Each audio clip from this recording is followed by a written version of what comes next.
नमस्कार दोस्तों, स्वागत करती हूँ आप सबका एक बार फिर से आपके अपने यूट्यूब चैनल पर, जिसका नाम है अर्चना सुनाती कहानी। तो चलिए कहानी शुरू करते हैं। डुग्गू छोटा सा प्यारा बच्चा है। जिलाधीश साहब का बड़ी देर से अपनी आया की गोद से मम्मी की गोद में जाने की फिराक में तैयार बैठा था। मम्मी को कहीं जाने की तैयारी करते देखकर उनकी साड़ी पकड़कर मचल उठा। मैं भी आपके साथ चलूंगा मम्मी। छोड़ परे हट, छी कितने गंदे हाथ हैं तेरे। और मेरी साड़ी पकड़ ली। राधा ओ राधा कहाँ मर गई, आके डुग्गू को पकड़। ममता का मूड एकदम से खराब हो गया। कितने मन से तैयार हुई थी, पर इस राधा ने डुग्गू को ऐन वक्त पर उसके पास छोड़ सब सत्यानाश कर दिया था। आज महिला मंडल की मीटिंग है, ममता उसकी सभापति है। आज गरीबों की झोपड़ियों में जाकर उसे भाषण देना है, समझाना है कि बच्चों के साथ कैसा व्यवहार करना चाहिए। उन्हें प्यार दुलार के साथ साथ उचित दंड भी मिलना चाहिए। समाज में ऊंच नीच की भावना मिटाने का जिम्मा लिया है ममता देवी ने, और क्यों न ले, उनके पति कोई कलंक नहीं, वन जिलाधीश हैं। अरे राधा, तू अपने लड़के को तैयार करके लाई या नहीं? वो बीवी जी, हमारे पास कोई साफ कपड़ा नहीं था तो हम रामू को कैसे लाते। सब कपड़े बटोरने के बहाने हैं, मौका मिलते ही अपना दांव लगाने लगी। अब देना तो पड़ेगा ही। बड़ी सी पेटी में से पुराने कपड़े ढूंढते हुए ममता बड़बड़ाती जा रही थी। क्यों बिना मतलब की उठापटक में लगी हो? डुग्गू का कोई सूट दे दो ना। क्यों दे दूं नया सूट उस कामचोर के बच्चे को? वैसे भी अगर वो भी इतना महंगा कपड़ा पहनेगा तो उसके और हमारे बच्चे में क्या अंतर रह जाएगा। नौकर को नौकर की तरह ही रहना चाहिए। जरा सी छूट मिलते ही ये सिर पर चढ़ने लगते हैं। ममता का मुंह और हाथ तेजी से चल रहे थे। आखिर उसे एक पुराना लेकिन थोड़ा ठीक ठाक सूट मिल ही गया था। राधा, ले ये कपड़े और अपने लड़के को साबुन से नहला धुलाकर पहना देना और मेरे पास ही खड़ी रहना उसे लेकर। ममता ने पूरी तैयारी कर रखी थी। अपने आया के बेटे को साफ सुथरा करके आया के साथ ही अपने पास खड़े रहने का आदेश दे दिया था, ताकि ऐन वक्त पर जब बच्चे को गोद में उठाकर ममता और प्यार लुटाने का मौका आए तो सामने ही आया का बच्चा खड़ा मिल जाए और उसे कोई गंदा नाक बहता बच्चा गोद में न उठाना पड़े। उसे तो ये बात पसंद ही नहीं थी, पर सबने जब समझाया कि गरीबों के समर्थन से आगे बढ़ने की संभावनाएं हैं और फिर तस्वीर भी तो खींची जाएंगी, तब ममता मन मारकर तैयार हो गई। आया डुग्गू को तैयार खाना खिला देना और शान से सैंडल पटकती हुई ममता जब बाहर निकली तो ड्राइवर ने अदब से कार का दरवाजा खोल दिया। राधा भी पीछे से आकर कार की पिछली सीट पर बैठ गई। इतना देखते ही ममता क्रोध से कुछ कहने ही वाली थी कि जिलाधीश साहब ने इशारे से उसे चुप रहने को कहा। समय की नजाकत को समझते हुए ममता ने पुनः मुस्कुराहट का मुखौटा पहन लिया। ममता समाज सेवी संस्था प्रेरणा की प्रेसिडेंट है, पति जिलाधीश है, अतः उसके नाज नखरे के लिए लोग हाथ बांधे खड़े रहते हैं। पता नहीं कब उन पर कृपा दृष्टि हो जाए। ममता के लिए समाज सेवा एक खेल ही है। सच धजकर मीटिंग में जाना, मुस्कुराकर तस्वीर खिंचवाना, वो क्या किसी की सेवा करेगी? उसकी सेवा के लिए दूसरे लोग ललायित रहते हैं। कार झोपड़ियों के पास पहुंची तो बस्ती वालों ने चारों तरफ से कार को घेर लिया। आ गई देखो कार, कार कितनी अच्छी है, देख कितनी चिकनी है। हाँ, रंग भी बहुत अच्छा। हटो दूर हटो। पुलिस वालों ने ममता के बिगड़े मूड को देखकर तुरंत ही बच्चों को दूर हटाया। ममता ने जैसे ही कार से बाहर पैर रखा, बदबू का ऐसा झोंका आया कि उल्टी रोकना मुश्किल हो गया, पर मुंह पर रुमाल रखकर उन्होंने उसे रोका। किसी तरह जगह बनाते हुए ममता स्टेज पर पहुंची और भाषण आरंभ किया। आज समय बदल गया है, हमें समाज को ऊपर उठाने के लिए आगे आना होगा। मैं आप सभी से विनती करती हूँ कि अमीर गरीब, ऊंच नीच, छोटे बड़े के भेद को मिटाकर एकता कायम करें। साफ सफाई से रहें। आज के बच्चे कल के युवा और देश के कर्णधार हैं। उनका लालन पालन अच्छी तरह से करिए।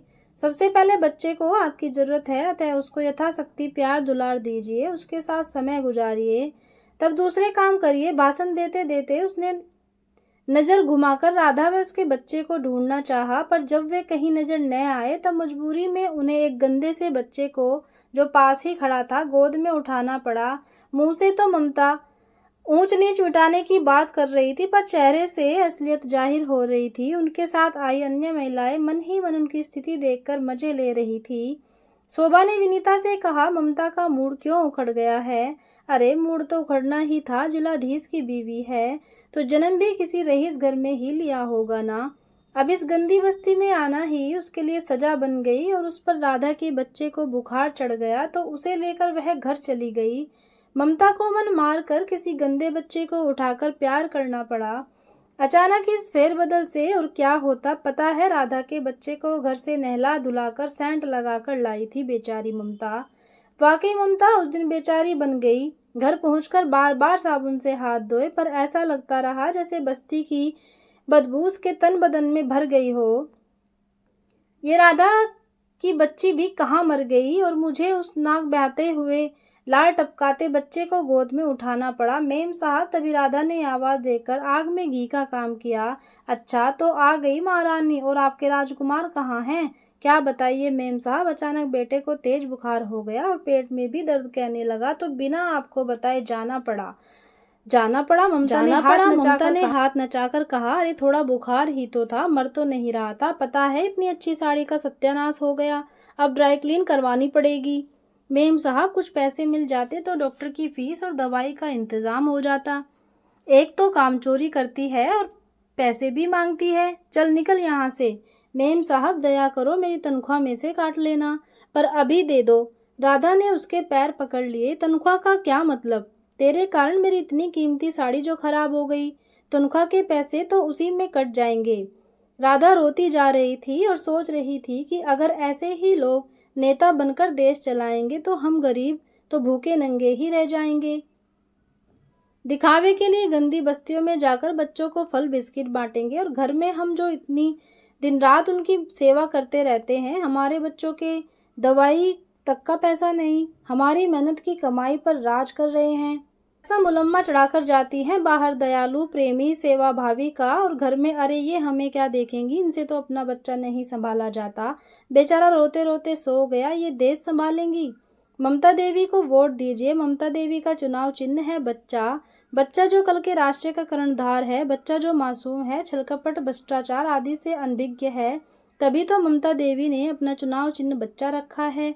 मतदाताओं से अनुरोध है कि अपने बच्चों के भविष्य के लिए ममता देवी को वोट दें। ममता देवी के प्यार का प्याला छलक पड़ रहा है।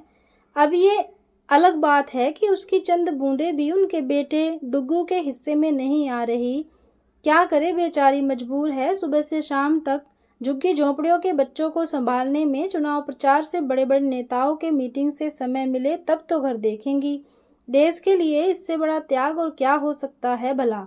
जहां तहां ममता देवी के बैनर लगे हैं, आज यहाँ तो कल वहाँ सभाएं आयोजित की गई हैं। ममता देवी ममता लुटाती अपना प्रचार कर रही हैं। ममता देवी जिंदाबाद, हमारी नेता ममता देवी, ममता लाओ देश बचाओ। चुनाव समाप्त हुए और ममता बहुमत से जीत गई।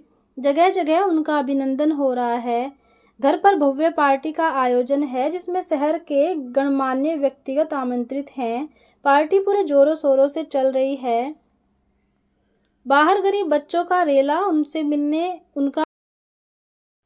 उनका अभिनंदन करने हार लिए घंटों से खड़ा है, और उधर उनका बेटा डुग्गू मम्मी के हाथ से खाऊंगा की रट लगाते लगाते रो रो कर सो गया है। उसके गालों पर आंसुओं के दाग अभी भी दिखाई पड़ रहे हैं। कल के उज्जवल भविष्य की बात कौन करे, आज वर्तमान भूखा प्यासा निरीह है। नींद में भी उसे मुंह से मम्मी मम्मी भूख लगी है निकल रहा है। और ममता देवी बड़े बड़े नेताओं को मनुहार कर करके खिला रही है। प्रवेश द्वार पर ममता देवी का चुनाव चिन्ह बच्चा बड़े आकार में लगा है।